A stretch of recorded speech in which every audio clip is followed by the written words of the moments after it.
Todos los ciudadanos y ciudadanas tenemos derecho al agua limpia y segura, no solo como elemento vital para la existencia, sino también como motor de una economía en armonía con la naturaleza. Colombia tiene un sistema hidrológico y montañoso único en el mundo, con una riqueza biológica y una variedad de pueblos y ciudades ubicadas en diferentes pisos térmicos característicos de la franja ecuatorial. La minería y la agricultura amenazan glaciares y páramos, en donde se encuentran nacimientos de quebradas, ríos y humedales que sostienen el sistema hídrico nacional. Y a su vez generan incertidumbre en el abastecimiento de agua potable y alimentos. Debido a las condiciones de variabilidad climática en las que se encuentra el planeta, se acrecientan los problemas de suministro de agua potable. ¿Cómo se enfrenta la escasez de agua potable en las ciudades colombianas? ¿Qué políticas públicas existen para el aprovechamiento integral del agua lluvia? ¿Qué hacer para prevenir el retroceso de glaciares y páramos?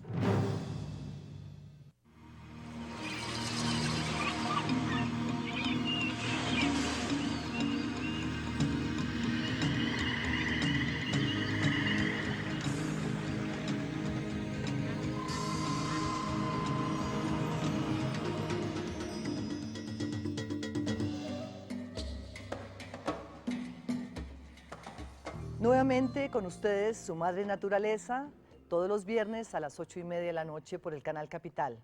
Hoy tenemos un programa fantástico con tres personajes, tres generaciones de montañistas, cineastas, amantes de la naturaleza y sobre todo los más ambientalistas de todos, los que están en el terreno, los que están pegados a la montaña, y estamos aquí además con una primicia mundial que es tener en este programa a uno de los alpinistas más importantes del mundo, el señor Kurt Diemberger. Kurt, realmente para nosotros es un honor que usted nos acompañe hoy. Gracias también a Andrés Hurtado y a Martín Torres Quintero, que son estos tres montañistas. Andrés, por supuesto, conocidísimo de todos nosotros en Colombia por su trabajo de periodista, de fotógrafo, de educador en el Colegio Champagnat. Martín Torres Quintero, colombiano, exportado a Estados Unidos, que hace varios años vive en Connecticut y también guía profesional montañista. Estos personajes, hoy peco por falta de género, digamos que estamos en minoría el género femenino, pero ustedes son tan fascinantes que esto pasa hoy, porque después de conversar con ustedes, vemos que hay la posibilidad de hablar del Himalaya. Kurt es uno de los pocos hombres en el mundo que ha escalado el Himalaya hasta los 8.000 metros. Explícanos qué es eso de los 8.000 metros, porque para muchas de las personas que nos escuchan hoy no se entiende qué es eso de los 8.000. No es el proceso 8.000, ojo, es 8.000 metros sobre el nivel del mar. Cuéntanos, porque aquí no tenemos esas alturas. En el Himalaya tiene 14 8.000. 14 picos de 8.000 metros. Sí, sí. Acuérdate que nos están escuchando jóvenes que nunca en su vida han estado por encima de los 4.000. Sí, pero estas montañas entre ellos son muy diferentes. Hay el K2, hay el Everest, hay el Chorroyu, hay otros. Son muy diferentes también con el peligro.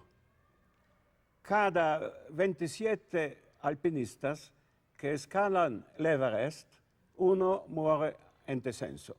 Eso es estadística. ¿Y por qué en el descenso y no en la subida?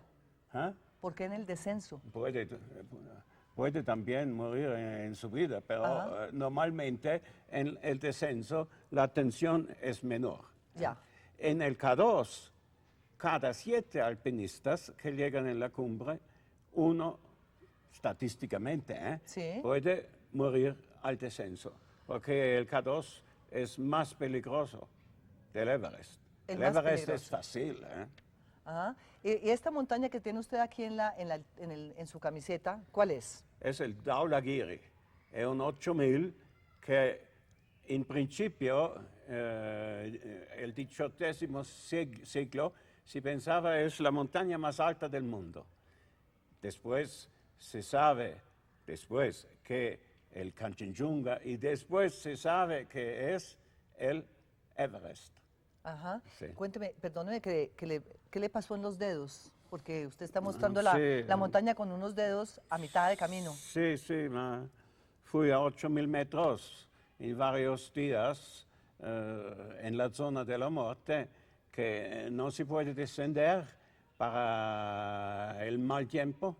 He perdido... Los 3 dedos. sí. Ya. Sí.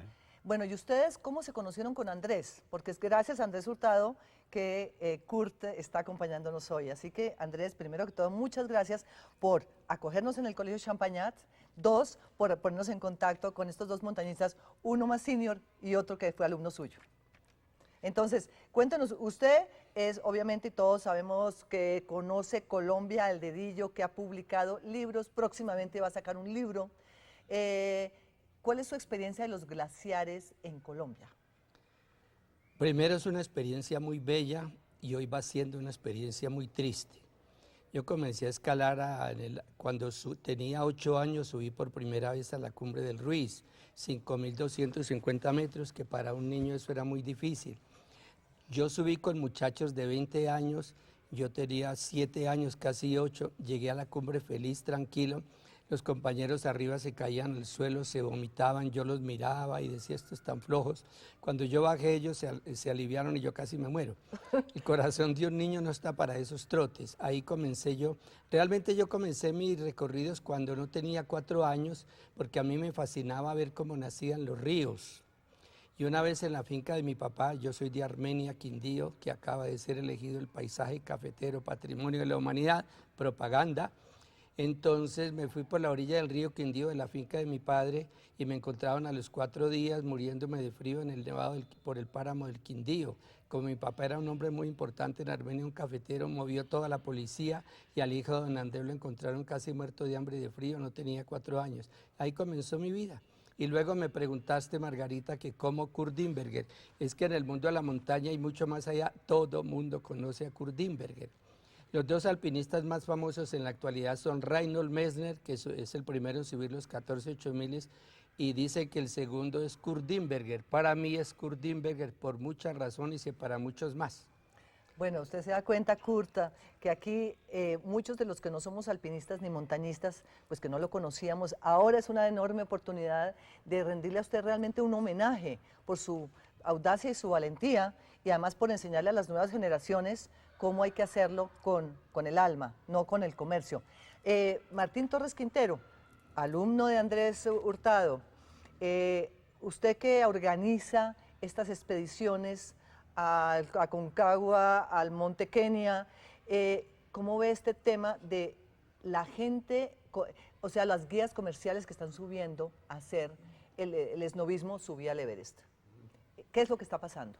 Bueno, hay 2 cosas. Uno, hay una gran cantidad de gente que está empezando a ir a montañas solamente como para coleccionar una chapa de honor y decir, he estado en este sitio. Pero no van por amor a la montaña, no van por amor a la exploración, sino simplemente como por decir que han logrado una hazaña por la que ellos se puedan dar el lujo de decirle a los demás, yo he estado allá, a cualquier costo. Sí, nos decía Kurt ayer en conversaciones previas que en el 1957, cuando usted subió a Broad Peak. Broad Peak, o sea, pico grueso Sí. en español, Broad Peak, Sí. en el Himalaya, Sí, sí, de frente al K2. frente al K2. Sí. K y un 2, K2, para que la gente sí. entienda que es Sí, el sí. K2. K2 es la segunda montaña del mundo en altitud, un poco menos alto del Everest. Ya. Pero a la base del K2 y del Broad Peak, 1957, fueron solamente 3 carpas. 3 carpas de expedicionarios, de montañistas, Sí. en el 57. Y en 2004, cuando regreso una de tantas veces, fueron 200 carpas, 200 carpas. a la base del K2, sin contar todos los otros, que probablemente en el glaciar del Baltoro fueron 600 carpas. 600 carpas. Sí. Bueno, ustedes se darán cuenta que esto que estamos descubriendo es un fenómeno de migración hacia las alturas de una gran cantidad de gente que quiere dárselas de alpinista o de montañista y que están contaminando y dañando los ecosistemas de altura. Sí. Andrés, ¿qué está pasando en los páramos, por ejemplo? Margarita, sobre lo anterior luego te contesto. El que tenga $60.000, pulmones normales, lo llevan a la cumbre del Everest. Ese es el problema. Es un negocio, $60.000. Entonces, por eso hay tantos muertos. Y si tú no puedes caminar, te cargan. Si no puedes cargar el morral, te lo cargan. Te ponen cuerdas para que te agarres. Ponen a los sherpas a que te carguen todo o te carguen a ti. Eso es la porquería más grande de la montaña. Y eso que está pasando allá no está pasando en nuestros páramos, porque desgraciadamente la gente todavía no los visita. Pero sí tantos factores como acabar con los bosques, como el calentamiento global está acabando con los páramos y los glaciares. Una cosa que la gente no sabe, cuando el Ruiz estalló, el famoso cráter Arenas y eso, el humo se fue para la Sierra Nevada del Cocuy. Toda la sierra quedó cubierta de ceniza. O sea, los vientos llevaron las Lo cenizas llevaron para allá. hacia la Sierra Nevada del Cocuy. Ahí entiende uno por qué cuando el volcán de Cartago, que es el Nevado del Ruiz, poquito después del descubrimiento estalló y las cenizas llegaron a Panamá, dicen los cronistas, y pensábamos que era mentira. No, el viento lleva eso. Entonces, ¿qué pasó? Lo más horrible que ha pasado en la Sierra Nevada del Cocuy, y el descongelamiento no se debe tanto al calentamiento global ahora, sino a que toda la ceniza se fue allá. Cuando en la nieve cae una mosquita, el calor que irradia hace un hueco, la mosquita se muere y hace un hueco y es como un tubo y penetra 20 centímetros. Entonces imagínate toda la Sierra Nevada del Cocuy cubierta de ceniza, cada puntico de ceniza irradiaba calor y eso fue, desde entonces el deshielo es muy grande. O sea, volvamos entonces al tema del retroceso de los glaciares. ¿Por qué nos interesa en este programa el retroceso? Sobre todo porque siendo los glaciares y los páramos donde nace el agua para todas las ciudades de Colombia y en el mundo, porque también en el Himalaya igual, ¿cierto, Kurt? Por ejemplo, a la Annapurna, que todo un grande glaciar hasta 8.000 metros, como en todos picos del Himalaya, el hielo se ha retrocedido. Sí, se pensamos que el nombre de la Annapurna es, para la gente, la diosa de las harvest. De la cosecha. De la cosecha. De la abundancia. De la abundancia. ¿Qué harán cuando el hielo esté desaparecido? Esa es la pregunta que nos hacemos en este programa con esta maravillosa oportunidad que tenemos aquí de tener a Kurt Diemberger, uno de los alpinistas y escaladores más grandes del mundo. Entonces, realmente aquí tenemos que asociar el tema de los ciclos del agua. Andrés, usted conoce tanto del tema, ¿cómo podemos pensar qué acciones podemos tomar para el tema del páramo en Colombia, precisamente para garantizar el suministro de agua potable en las ciudades de los distintos pisos térmicos del país? Margarita, al paso que vamos, el epitafio más bello del mundo, para mí, según mi criterio, que es del poeta inglés John Keats, escribió su epitafio y está en el cementerio de los extranjeros en Roma. Mi nombre está escrito en el agua, qué lindo, pero ya no va a haber ni agua para escribir en el epitafio. ¿Qué hay que hacer? Evitar la destrucción del páramo. ¿Quién está destruyendo el páramo? Que sea cuestión directamente antrópica, claro que el calentamiento global también es nuestro, pero más directamente para tratar los campesinos que están destruyendo el páramo. Y da pesar porque el pobre campesino, ¿qué más hace? Todo colombiano tiene derecho a tierra, los campesinos se suben al páramo y entonces con mucho derecho para él, pero sin ningún derecho para todos los que vivimos abajo, está acabando con el páramo, está acabando con el musgo, porque los ríos que nacen en los páramos tienen siempre agua, porque 1 kilo de musgo acumula 1 litro de agua y la va soltando en 24 horas. Todos los ríos que nacen en páramos nunca se secan, los que nacen en regiones que no son páramos, como Caño Cristales, en verano se secan. Entonces, ¿qué tenemos que hacer? Yo propuse una cosa muy sencilla y muy viable, que el gobierno a los campesinos les facilite bombonas de gas, porque el campesino, por la leña sobre todo, y también por las papas, para sembrar papa, entonces se acaba con todo el páramo. Todos los páramos están recorridos más o menos por carreteras y los campesinos bajan a las ciudades o a los pueblos, se hacen el mercado cada 15 días, llegan a un sitio que normalmente se llaman Las Partidas, porque de ahí sale un caminito para allá, ahí los está esperando una bestia y que carguen su bombona de gas. El campesino lo aceptará porque el pobre campesino también está aburrido saliendo a toda hora con ese frío tan, perdónenme la palabra, tan berraco, a buscar leña, acabando el páramo y acabando todo para tener leña para la cocina. Yo veo una solución muy viable, pero ahí Bueno, verá el gobierno. Andrés Hurtado está planteando un tema de combustión, los combustibles que necesita una familia campesina para poder cocinar, para poder alimentarse. En el caso en Estados Unidos, que usted tiene tanta experiencia, Martín, ¿cómo se sucede? Bueno, es un poquito diferente porque las zonas montañosas que tienen grandes capas de hielo están muy bien protegidas por un sistema de parques. Entonces, está todo restringido, hasta digamos el excremento humano está regulado. Hay ciertas montañas en las cuales uno tiene que rendirle cuentas a los guardabosques de qué es lo que ha estado haciendo. Evidentemente se están derritiendo, pero no, le puedo hacer un punto de comparación que no tiene, digamos, tanto daño causado por el número de visitantes que van a estos parques.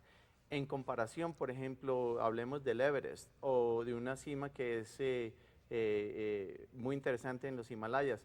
Hay tanta, pero tanta gente que está yendo que en los últimos 5 o 6 años la destrucción, la deforestación ha sido pero horrorosa. ¿Por qué? Porque digamos, el Everest, que es una montaña que está en la mira de muchos montañistas y personas que se creen ser montañistas simplemente porque llegaron a la cima del Everest. Lo que ocurre es que, digamos, este año, más o menos en el campamento base, era como una ciudad de unas 2.000, 3.000 personas. ¡Qué horror! Y no solamente los montañistas, pero son, digamos, los caminantes que van a visitar eso. Entonces, esta zona, que en una época fue preciosa, aguantaba un paso de 100, 200 personas, pero de un momento a otro están, si uno suma todos los caminantes y los porteadores y los sherpas que le están llevando todo esto, estamos hablando de más o menos unas 20.000 personas que todos quieren una comida caliente, ¿Un baño? tomarse un baño en las casas de té. Entonces, ¿qué ocurre? Ya no hay madera. Y la poca madera que existía ahí para los habitantes de esas laderas, ya esta gente tiene que caminar 2, 3 días para lograr conseguir madera. Pero no es el hecho que no hay madera, sino como lo explicaba Andrés, una vez que empieza uno a eliminar estos recursos, entonces el agua sufre porque ya no hay donde, o sea, ya no hay raíces, hay más erosión. Y otro gran problema que existe allá es el de la contaminación del agua. Volvamos a estas 20.000 personas que de una u otra manera, con orines, con excrementos, que tiran baterías o cualquier cosa, pilas para las linternas frontales, etcétera. Entonces, esta gente está contaminando las fuentes de... Bueno, esto que estamos escuchando hoy aquí realmente es una primicia, porque es una denuncia de lo que está sucediendo en la alta montaña, el deporte del alpinismo transformado en un comercio que si no hay la gestión y una autoridad que controle esto, se convierte en un problema crucial para la contaminación de las fuentes de agua en alta montaña. Esto puede suceder en Colombia también y para esto tenemos que tener medidas preventivas. Es una invitación para que parques nacionales en Colombia tengan en cuenta que esto puede suceder o puede estar sucediendo y no lo conocemos. Quizás, obviamente, no con la intensidad que está sucediendo en el Himalaya. Vamos a ir a comerciales y ya volvemos. Esperemos.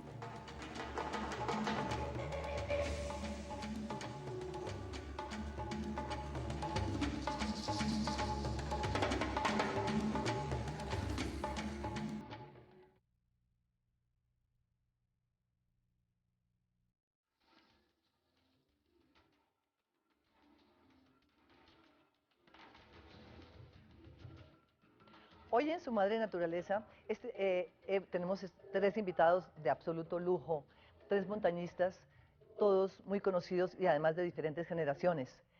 Este programa se llama Las Nieves Experpetuas. Ustedes dirán, tan raro ese título del programa. Pero expliquemos por qué. Empecemos por Kurt y vamos a cada uno explique su posición. ¿Por qué nieves experpetuas? Kurt. Porque ahora, con el calentamiento de todo el globo, la nieve eterna, como se pensaba, está disminuyéndose. Es una cuestión universal que quiere una solución, porque la industria de muchos países, Estados Unidos, China, India, hacen una gran cantidad de gas serra. Eso es Gases de efecto invernadero. Sí. Devono encontrar un acuerdo que segue el protocolo de Kioto. Pero hasta ahora no han llegado a esto. Sí. O sea, todavía estamos escépticos frente a llegar a acuerdos. Andrés, ¿usted qué opina de las nieves experpetuas, ese concepto que nos despierta la atención sobre lo que está pasando? El 20 de junio de 1982, cuando los fanáticos del fútbol, que a veces pierden por 8-0, en fin, lo que sea, estaban en el Mundial de Fútbol de España, yo me caí a una grieta del Nevado del Ruiz, a casi 5.000 metros de altura. Estuve 3 días metido a 40 grados bajo cero y a 70 metros de profundidad. Me sacaron a los 3 días y aquí estoy. Muchos años después, cuando el coronel Aureliano Buendía, sí comienza 100 años de soledad, muchos años después volví allá y lo que eran 70 metros de profundidad, ya no hay hielo. 70 metros se perdieron ahí, pura roca. ¿En cuánto tiempo? A ver, ¿cuándo fue eso? Por ahí en 20 años. Y el Nevado de Santa Isabel, que es el que yo creo que más rápido va a quedar sin nieve, que es muy lindo y todo y tal, ya la cumbre de Santa Isabel se fracturó. Era una masa de nieve y ya se partió en dos, uno para pasar de esta parte a esta parte tiene que pisar tierra. Y cuando ya eso se fractura, ya es lo más terrible. Lo que los geólogos de Colombia dicen que el año 2030, yo que vivo metido en las montañas, digo que ya en el año 2020, dentro de 8 años, el Nevado de Santa Isabel no va a tener nada de hielo. Entonces, ¿qué va a pasar con las poblaciones que dependen del agua que viene del Nevado? Bueno, Margarita, esa es una pregunta muy buena porque, ojo, no todo, la gente dice que los ríos en Colombia nacen en los glaciares, mentiras. Según eso no habría ríos en Colombia, solo tenemos nieve. Sierra Nevada de Santa Marta, Sierra Nevada del Cocuy, Parque de los Nevados y Nevado del Huila. Los ríos nacen fundamentalmente en páramos y bosques de cordillera. Pero la pregunta es buena porque ¿qué les va a pasar a ellos, los que dependen directamente de esos ríos que nacen en la Sierra Nevada del Cocuy, por ejemplo? Pues se van a quedar sin agua, así de sencillo. En Estados Unidos, por ejemplo, ¿cómo están haciendo para prevenir el aprovisionamiento de agua para esas poblaciones que dependen de los glaciares? Hay ciertos sitios, por ejemplo, en California, donde el cultivo intensivo para frutas, uvas, bueno, la vinicultura es una industria muy fuerte. Ha ocurrido un fenómeno es que el nivel del agua subterránea se ha caído por lo menos unos 3-4 metros. ¿Qué se está haciendo en este momento? Están haciendo estudios, pero no, digamos, hay un plan todavía, pero es muy diferente de estado a estado. Hay partes, por ejemplo, hay montañas rocosas que todavía tienen bastante agua, pero te voy a dar un ejemplo que está ocurriendo en partes de los Estados Unidos y está ocurriendo en una escala mucho mayor en los Himalayas, y es a medida que se van derritiendo estos glaciares, se están creando unos lagos muy grandes. Y estos lagos, aparentemente dice uno, pues sí, tenemos agua, ¿no? No hay ningún problema. El problema de estos lagos es que no duran mucho tiempo y están causando aludes.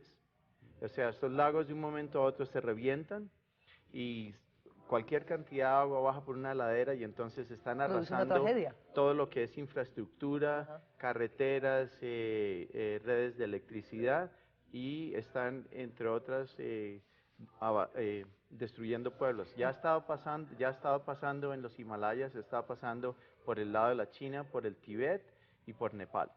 Kurt, hablando de estos lagos que se están generando, hablemos un tema de escala.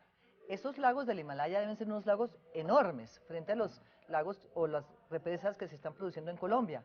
Estos lagos, entonces, ¿cómo los están utilizando o qué pasa? Los alpinistas, ¿qué hacen cuando llegan a estos lagos?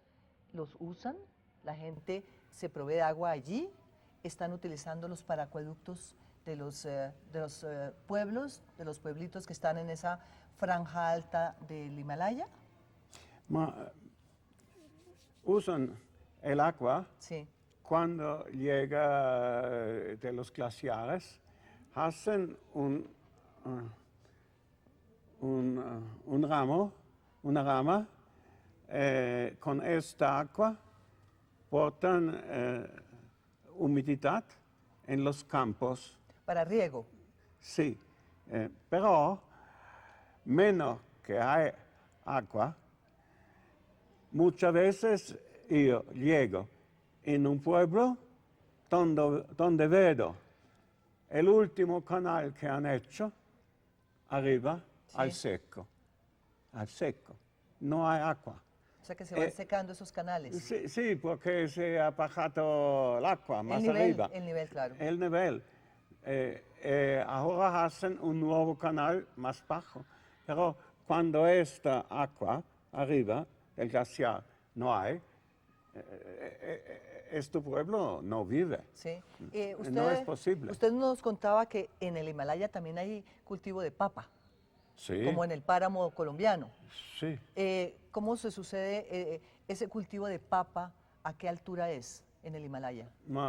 Hace 4.000 más o menos. ¿Y en Colombia, Andrés? Está desde 2.800 hasta arriba. Pero hay que tener en cuenta que los países que siembran papa no necesariamente tienen que ser fríos.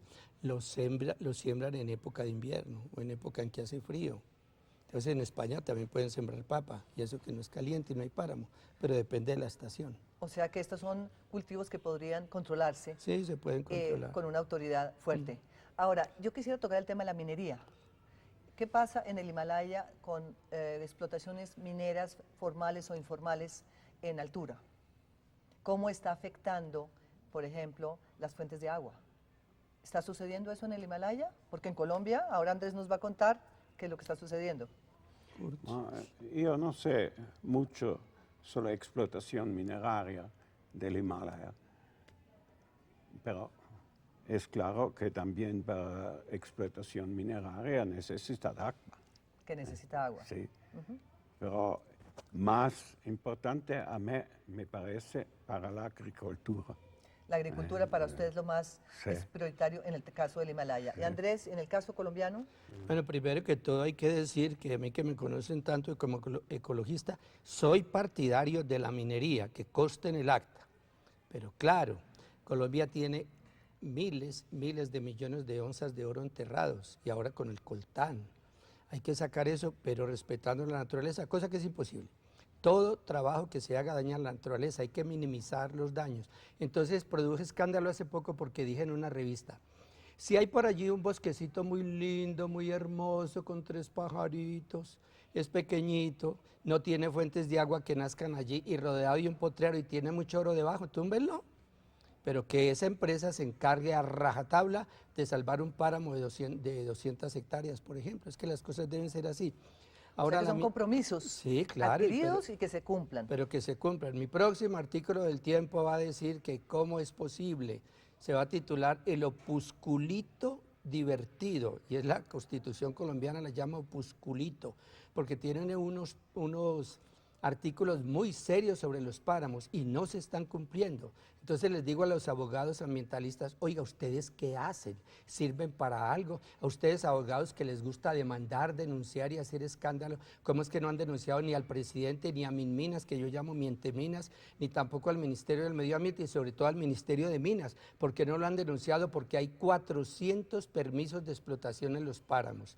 Y la prensa nos contó que la semana pasada en un páramo que yo he defendido mucho y que queremos mucho y que han defendido mucho en Bucaramanga, que es el de Santurbán, que tiene unas lagunas bellísimas, donde he visto nidos de cóndores, cóndores nativos de aquí, no traídos de Estados Unidos. Se presentaron varias entidades del Estado y gentes armadas con palos y armas, no los dejaron entrar de las minerías. Entonces esto ya es la tapa del congolo, como decimos aquí. Bueno, entonces, Martín, en el caso en Estados Unidos, ¿ustedes también tienen minería en alta montaña? ¿Y cómo la controlan? Bueno, lo que se está haciendo en estos momentos es en ciertos sitios,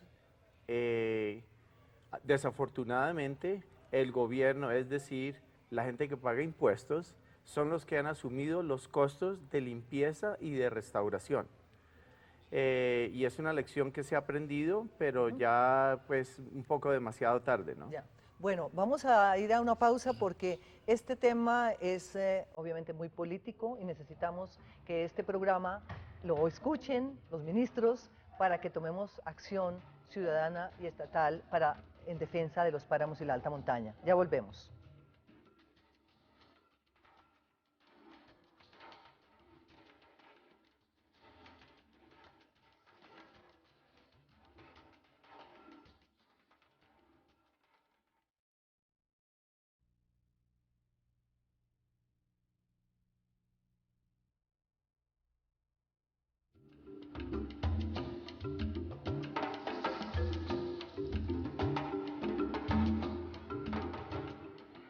Nuevamente con ustedes, su madre naturaleza. Estábamos aquí con Kurt Diemberger, famoso alpinista que ha recibido muchísimos honores en el mundo sobre sus expediciones. Kurt, ¿qué es esto de los coleccionistas de cimas? Es un concepto que ustedes comentaban y para la mayoría de la gente aquí no se entiende. ¿Qué quiere decir con eso?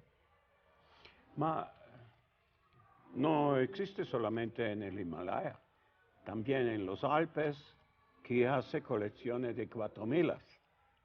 Colección de 4000, Sí. ¿eso qué quiere decir? Eh, Usted está aquí hablando frente a un público que no es alpinista, que no escala y que entonces no sabe a qué se refiere.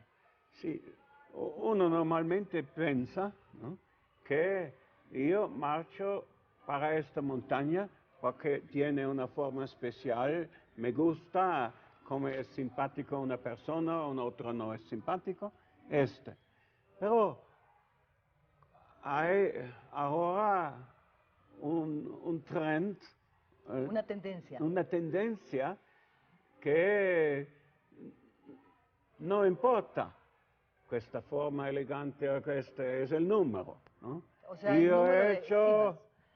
Ho hecho 2.000-4.000 en el verano, en el Himalaya son los O sea, 8.000. ¿eso es un nuevo concepto del machismo o qué, Andrés?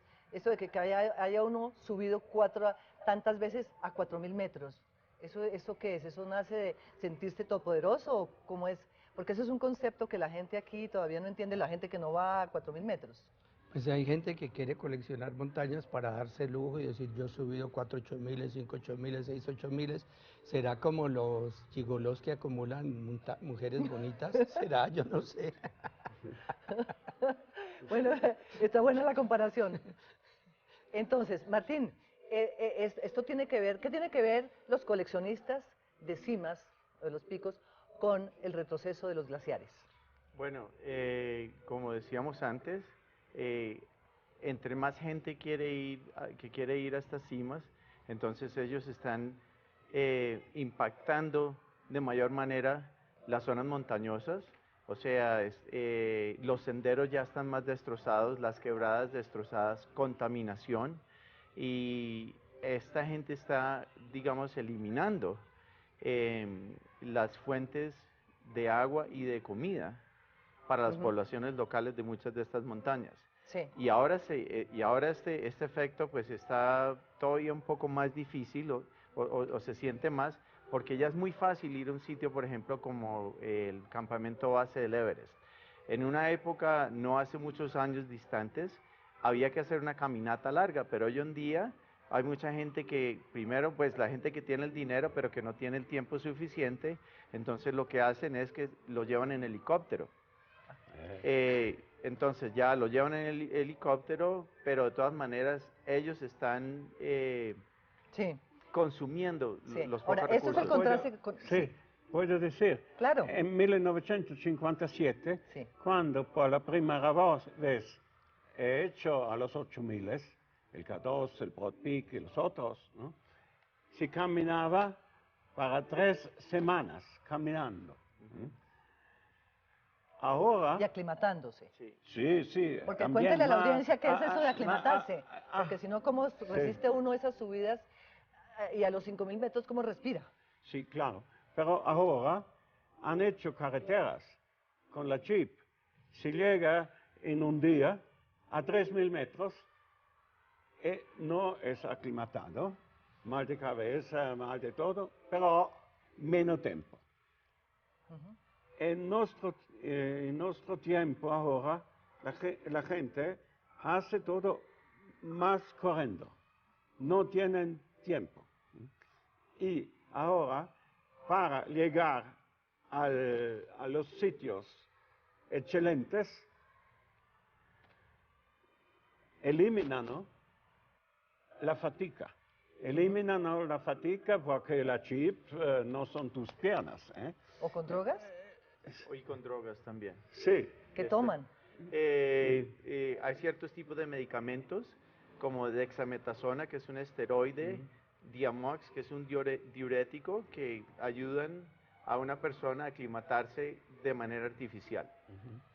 Y el uso es muy común hoy en día entre montañistas que no se pueden dar el lujo de estar, digamos, 3 meses, 4 meses en una expedición en el Himalaya. Me dicen, no, solamente tengo 1 mes y medio, pero quiero llegar a la cima en 1 mes, digamos. sí. Entonces, En 2004, después el final de la carretera, que siempre están prolongando, yo camino 100 kilómetros. ¿100? Sí, 100. 100. 100, no es mucho. Hasta la base del K2. ¿no? Cuando llego aquí, veo el K2, oigo. brrr, llega un helicóptero. ¿sí? Llega un helicóptero, saltan fuori 6 turistas, con 2 que tienen bombolas de oxígeno, porque estamos a 4800 metros.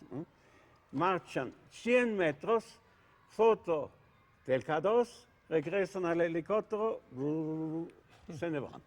Ay, no, no, no. Sí. Esto sí es una denuncia realmente, Sí. Kurt Dienberger, porque nosotros no estábamos enterados de que ahora se comercializó a tal punto y es tan halagador subir a los 8000. Pero cuente, ¿usted cuándo fue la última vez que estuvo en el Himalaya? 2004. 2004, al K2 y para rivedere mi montaña, para todo esto. ¿Con oxígeno? Pero, sí, pero fui, no sé, ho mirado arriba me sono detto la montaña es ancora el mismo, pero abajo aquí todo es cambiato, todo es cambiato. E pensavo que necesitaba ir de otro lado de la montaña, en Xinjiang, en China, donde para llegar a la montaña hay ríos grandiosos, muy peligrosos, y hay poquísima gente. Una expedición cada año al máximo que llega a la montaña, Bueno. porque no han eliminado la barrera del riesgo y la barrera de la fatiga. Necesitan mantener una barrera.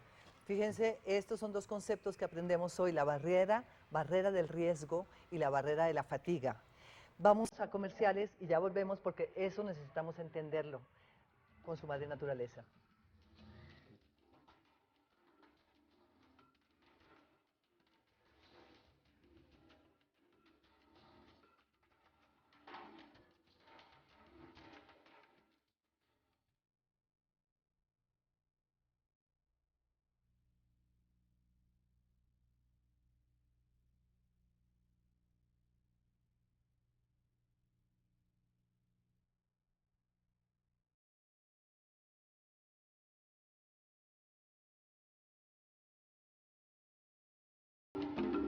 Bueno, hemos aprendido hoy sobre un concepto que se llama las barreras del cansancio cuando se sube a la alta montaña. Kurt, vamos a hacer un barrio, cada uno de ustedes explique, a ver, Martín, ¿qué quiere decir eso? La barrera del cansancio, bueno, por lo general una persona que está determinada a estar en armonía con la naturaleza en la montaña, pues realmente el cansancio es parte del esfuerzo de llegar y es, digamos, también la remuneración que tiene uno A ese esfuerzo. a ese esfuerzo. De llegar, no necesariamente que llegue a la cima, pero que esté bien, pero saber que uno ha logrado estar ahí Y en paz. espiritualmente es muy gratificante. Exacto. Pero hay gente que, por ejemplo, hoy en día quiere estar en la montaña, pero no quiere sufrir este cansancio, no quieren pasar esta barrera. Y desafortunadamente existe la tecnología y no solamente tecnología, sino el apoyo de otras personas que se le facilita a cualquier persona ir a un sitio. Por ejemplo, en vez de estar uno cargando una mochila con su carpa, con su comida, con agua, con cuerdas, eh, cualquier persona que tenga las facilidades económicas, pues simplemente se contrata unos porteadores que le vayan cargando todo. Entonces se van caminando de un lado al otro. Si no se quiere tomar el riesgo de escalar por un sitio donde sea un poco peligroso, pues se contrata personas que le hagan un camino con cuerdas fijas para que pueda subir ahí. Entonces, hoy en día, no solamente en los Himalayas, sino en muchas montañas, ya hay gente que establece campamentos. Lo único que la gente tiene que hacer es caminar, digamos, entre 3, 4 horas de campamento a campamento, y cuando lleguen allá ya tienen su carpa, su comida, etcétera. Ya ha llegado hasta el punto que hay gente que contrata porteadores para que solamente les carguen cámaras y lentes y vayan tomando fotos. Bueno, como ustedes ven, esos son dos escuelas muy distintas, la que está hoy en día con toda esta comercialización del alpinismo y la que hizo un señor como Kurt Diemberger haciendo su exploración, su alpinismo, como lo ha hecho también Andrés Hurtado por todo Colombia. Andrés, pero aprovechemos para hablar el tema de los basureros en alta montaña. ¿Qué hace? ¿Qué pasa con todo eso que van dejando todos estos caminantes? ¿Quién recoge eso? Bueno, te voy a decir una cosa. Hay un chiste en las laderas de la Aconcagua que dice, si usted no sabe por dónde va la ruta, solamente siga el sendero de basura. Ay, qué horror. Y es una cosa hasta cierta porque, bueno, hoy en día mucha gente está utilizando barras de energía, entonces están los papelitos, pilas, cilindros de gas, hay mucha basura. Y, por supuesto, en montañas grandes como el Everest, pues el nivel de basura es mucho mayor. Por ejemplo, equipo que queda destrozado por el viento, queda totalmente abandonado porque no tiene, digamos, una carpa de montaña que esté en buena condición, pues los Sherpas La reciclan. la desarman y la Sí. bajan y la venden o la vuelven Sí. a utilizar, pero una carpa que está destrozada no tiene Entonces la valor dejan para ahí, ninguna, la dejan dejan botada. ahí. Igual, cilindros de oxígeno, cantidades de cilindros de oxígeno. Sí, Kurt. Volevo solamente dire, 1990 la congregazione mia Mountain Wilderness Sí. Internacional ha hecho una expedición de Para limpiar limpiar el K2 de cuerdas fijas de cuerdas fijas. y toneladas Toneladas. toneladas de basura del campo, Campo base, sí. del campo base. ¿Y qué pasa entonces con la contaminación de las aguas? Porque todo eso son residuos que finalmente terminan sí, contaminando la fábrica de agua de donde va, que provee a toda la población. Sí, sí. Entonces, ¿y eso en Colombia, por ejemplo, en la Sierra Nevada del Cocuy, está sucediendo? Espérate, Margarita, te digo algo sobre eso. El basurero más alto del mundo está a 8.500 metros en el Everest, donde ya ponen el último campamento. Sí, Y de ahí ya se sube a la cumbre y se baja. Colado Sur. Eso es una porquería inmunda de todo lo que usted quiera. Es el basurero más alto del mundo, aparte de cadáveres. Entonces a los Sherpas les paga el gobierno dinero para que bajen eso. Y la expedición de Kur, una expedición a expediciones como la de Kur y bajan basura. Me acuerdo yo el texto más bello sobre el mundo, sobre el medio ambiente y la ecología es el famoso texto del cacique Seattle de Estados Unidos, que le dice al hombre blanco: continúe ensuciando en su cama y alguna noche terminará asfixiándose en sus propios desperdicios. Vamos a ser decentes. Continúe ensuciando en la cama, no vaya al baño, hasta que un día se ahogue en la shit que decimos en inglés, ¿no? Y eso es lo que estamos haciendo con el mundo, llenándolo de basura, tanto que ya están pensando en llevar basura a la luna. Cuando yo hago un viaje internacional pienso, una bobada que ocurre todos los días, somos 200 pasajeros en este avión de aquí a Madrid, nos están dando 2 comidas, son 400 cajitas de icopor, y los hoteles y todo el mundo. Terrible. Así es. Bueno, ¿qué está pasando? Sí, aunque los parques nacionales cuidan mucho, el parque de montaña más visitado en la Sierra Nevada del Cocuy, donde la gente pone las carpas a orillas de la laguna de la plaza, ahí suelen dejar basurita, pero no hay tanta.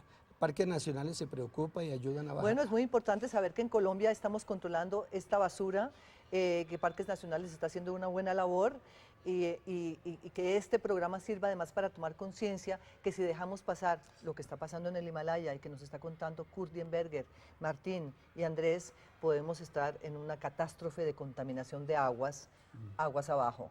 Vamos a ver ahora cómo ustedes, son 3 circunstancias distintas, 3 generaciones, en Estados Unidos, en Colombia y por supuesto Andrés con toda su experiencia internacional, Curta.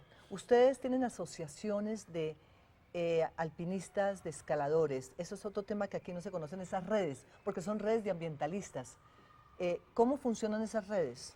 Precisamente para denunciar esto que estamos hablando.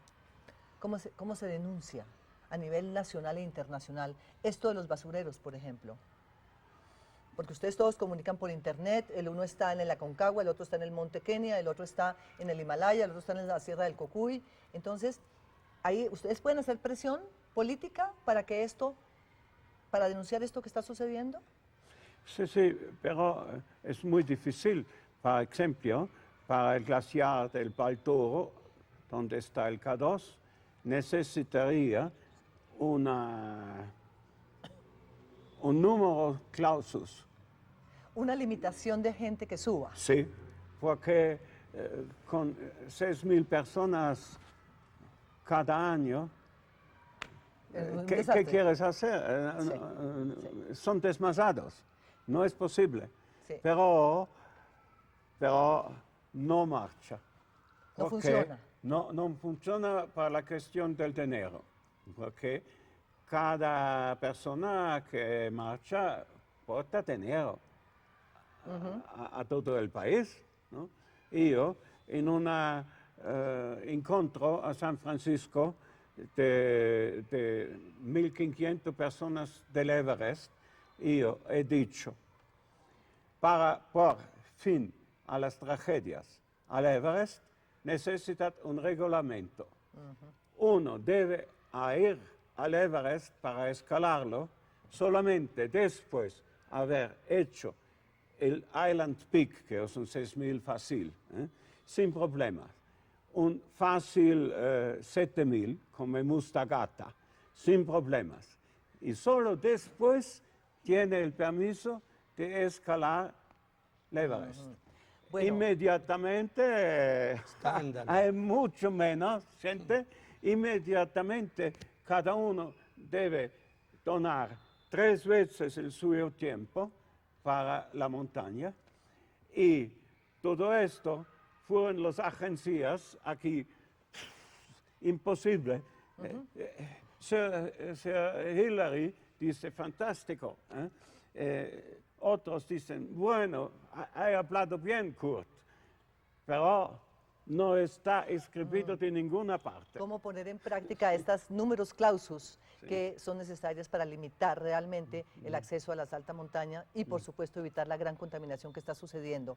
Este ha sido un programa maravilloso, nos queda muy poco tiempo, 20 segundos para cada uno, Andrés y Martín, respecto a estos números clausus.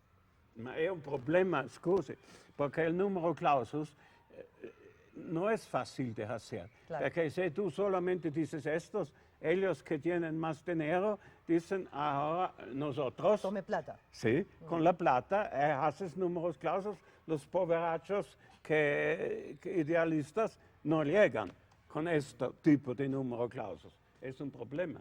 Hay una cosa en la base, lo digo rapidito, en la base de todo esto, y es que hay unos que consideran el montañismo como un deporte, esos son los que hacen daño, y otros los que lo consideran como una filosofía. Por eso para mí Kurt Diemberger es más importante que otros que lo consideran como un deporte. Entonces el que lo considera como un deporte, ese hace negocio, el que lo considera como una filosofía, no, habría que distinguir eso. El alpinismo como filosofía, como un alimento espiritual, como un contacto con la naturaleza profundo donde no mede el dinero. Martín. Creo que Andrés lo ha resumido muy bien. Y desafortunadamente siempre el dinero es el que mueve todo esto. Y hay sitios, hay países que realmente están fomentando su economía en base a esto. Por ejemplo, cualquier persona, digamos, en promedio, un permiso para ir al Everest está en $10,000. Fíjense ustedes, para subir al Everest cuesta muchísimo dinero. Todo esto nos hace reflexionar y nos deja con muchísimas ganas de seguir conociendo más a este trabajo de estos hombres maravillosos, de alpinistas, escaladores, expedicionarios, fotógrafos, cineastas. Kurt Diemberger es un cineasta de alturas, de 8.000 metros. Queremos darle las gracias, darle la bienvenida a Colombia. Lo recibimos en este programa cuantas veces usted lo desee, porque usted es un maestro de la montaña, y queremos darle las gracias por haber aceptado la invitación a Andrés Hurtado, el Colegio Champagnat, a Martín Torres Quintero, y esta su madre naturaleza queda absolutamente prendada de estos ambientalistas de verdad. Hasta pronto, les habló Margarita Pacheco, los esperamos el próximo viernes.